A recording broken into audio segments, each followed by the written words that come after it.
Bah, tu me lances pas, là? Bah, qu'est-ce que tu veux que je te lance? Je te lance.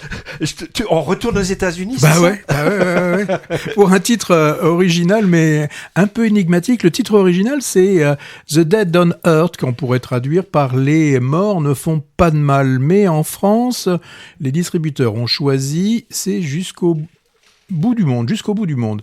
Alors, le titre a du sens, hein, puisque un des rêves d'un des protagonistes est d'aller vers l'océan, et pour lui, le bout du monde, hein, dès lors que l'on arrive à l'océan, et cet océan, bien sûr, c'est le Pacifique.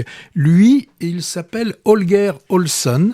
Alors, il fait partie des premiers immigrés venus de l'Europe. Lui, c'est le Danemark dont il vient. Alors, s'il y a lui, il y a elle. Elle s'appelle Viviane Lecoudi. Bon, déjà, on voit qu'avec un nom comme ça, on a plutôt des origines qui ont une connotation française, puisqu'elle vient du Canada. Et c'est on le découvre pendant le film, c'est auprès de ses parents qu'elle a découvert le monde animal, le monde végétal. Il y a par exemple des scènes où on voit sa mère qui la laisse explorer la forêt environnante sans trop s'inquiéter de savoir ce qu'elle va pouvoir rencontrer, de ce qu'elle va pouvoir faire. Et avec son père, par exemple, il est là la première fois où elle va utiliser un arc pour chasser le gibier. Alors, Vivienne, c'est une femme résolument indépendante, hein. Elle est vraiment indépendante, cette femme. Elle va néanmoins, à un moment donné, un petit moment de faiblesse sentimentale, elle va tomber sous le charme du dénommé Holger. Alors, c'est elle qui va délibérément choisir, hein, elle a choisi cet homme, elle va l'accompagner chez lui, au fin fond du Nevada, dans sa ferme. Alors, le moins qu'on puisse dire, c'est que la ferme, elle va la trouver particulièrement moche.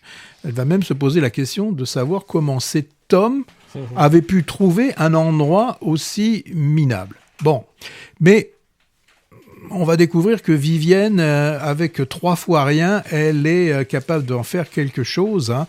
Et d'ailleurs, comme disaient certains, rien, c'est pas rien, puisqu'il existe moins que rien, et elle va faire 3 fois rien. Bon, ça c'est une autre histoire. Alors, puis j'ai parlé de son indépendance. L'indépendance, forcément aussi, l'indépendance, elle est financière. Et elle va trouver un job dans un saloon tenu par un tenancier. Alors, un tenancier, un homme de paille, hein, puisqu'il est aux ordres d'Alfred Jeffries, l'important propriétaire terrien. Et le propriétaire terrien, il a beaucoup de défauts, et surtout, c'est d'avoir un fils Weston, un fils brutal.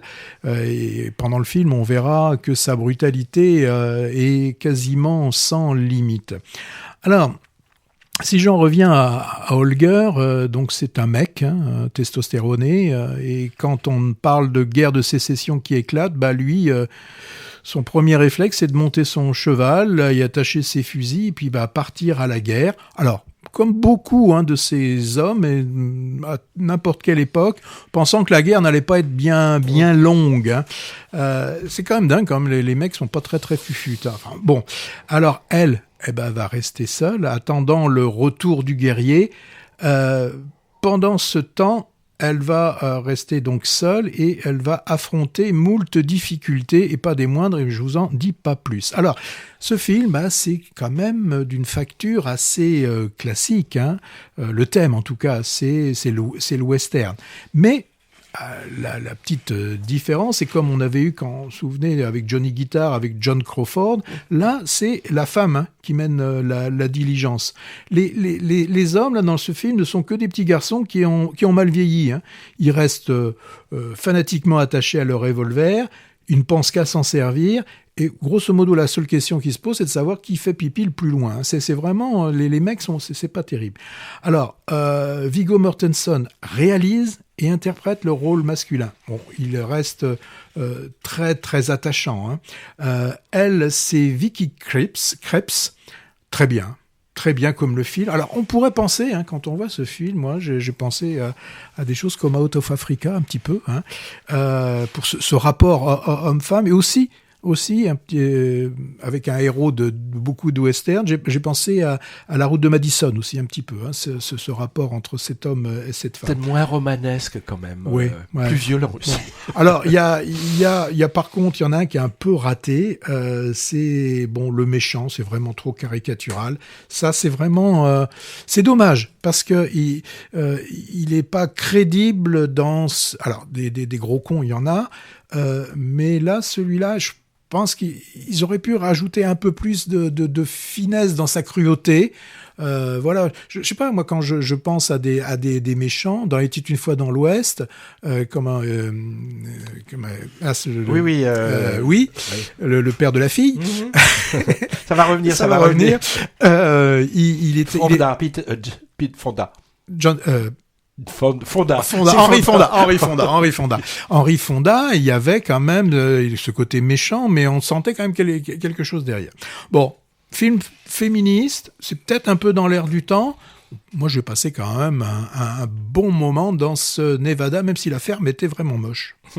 Alors, de nouveau, une lecture contemporaine du mythe de l'Ouest américain, hein, avec violence sauvage quand même, corruption des édiles locaux, masculinité toxique et personnage féminin central, l'intrépide et atypique Vivienne, donc, dont on suit le parcours de l'enfance jusqu'à la mort.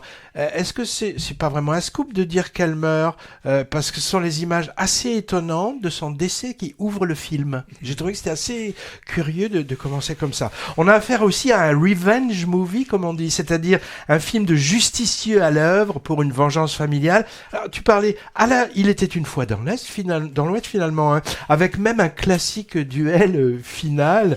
On peut aussi penser à un autre western de la même veine, mais plus ancien, vu récemment à la télé, s'appelle Desperado avec Gregory Peck. Alors la construction de l'histoire est très bien menée, qui entremêle donc des temporalités différentes, avec de multiples flashbacks. Bon, lumière, décor, tout est superbe. J'ai vu que à la fin que c'était filmé au Mexique et en Ontario, pas du tout dans le Nevada où est censé se dérouler l'histoire. Alors bémol comme toi, qui gâche un peu tout quand même. Le méchant manichéen, bête et sadique, personnage caricatural, je sais pas, comme toi, dommage, ça m'a paru daté un peu et vieillot pour un film qui se veut un western assez contemporain quand même. Viggo Mortensen, alors tu as dit, réalisateur scénariste, à la fin, j'ai vu compositeur de la musique aussi, oui. Et il s'est donné un beau rôle de charmeur et redresseur de tort. Mais quoique, en y réfléchissant bien, pas tant que ça, hein, il a lui aussi, moi je trouvais un côté lâche, comme beaucoup d'autres hommes. Ah oui, quand il part, là, quand il s'en va, là, oui. Il laisse sa femme se débrouiller seule bien longtemps quand même. Hein. Et Vicky Krieps, c'est magnifique en Vivienne. C'est un peu la seule lumière de ce western vraiment sombre.